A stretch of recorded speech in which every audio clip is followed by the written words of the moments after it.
Derivatives trading is not suitable for all investors. Past performance is not necessarily indicative of future results. So another analogy, take a sport, call it basketball, soccer, or football, or American football or rugby. In that sport where you're controlling the ball, somebody during the game, somebody's always in control of the ball. I really want you to listen carefully here because it's really important for you to understand this. This is a basic part of the auction. In that sport, somebody's always controlling the ball.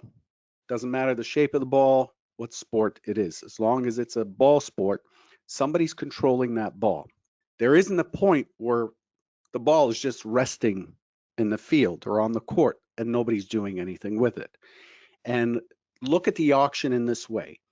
If the ball's not being driven up the field, so let's go back to rugby or American football, or even soccer. Heck, soccer is more popular. But if they're not doing a good job pushing that ball towards the other team's territory up the field, then the other team is likely to take that ball and push it back. And there's this back and forth and back and forth, and there's a fight that's continuous throughout the day. And we see that in the price action.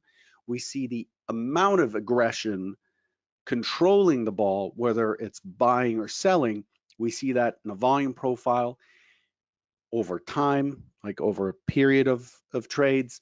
We see that aggression in the order flow in terms of intention, which is shown in the heat map, or in actual trading, which is shown in the time and sales, the price ladder or footprint, volume scope, whatever you want to call it, volume imprint.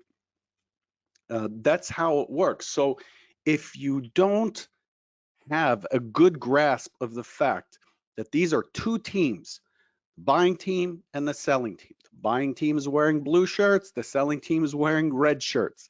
And they just their job is to push the ball up and down the field. That's their job.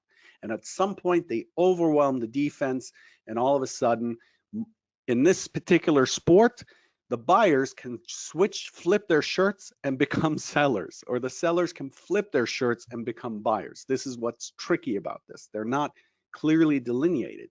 And so in remembering this, when the buyers push the ball up the field and they're not successfully getting past the line where they last pushed it, somebody's going to take control.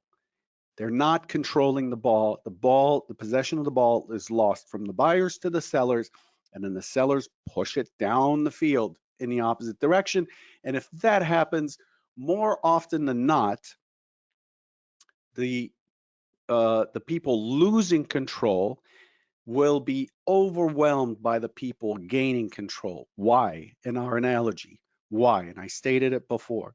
Why is it that more often than not, when one team fails to maintain control of the ball in one direction and gets overwhelmed or is unable to push past the defenses, why is it that very, very often, more likely than not, you will have the team that just defended and is now attacking?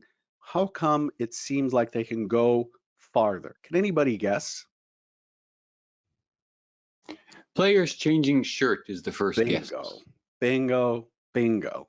That's right. If you've enjoyed this video, subscribe to our channel and enable post notifications to receive more just like it. And consider becoming a member to see what we have to offer at the Convergent Trading community.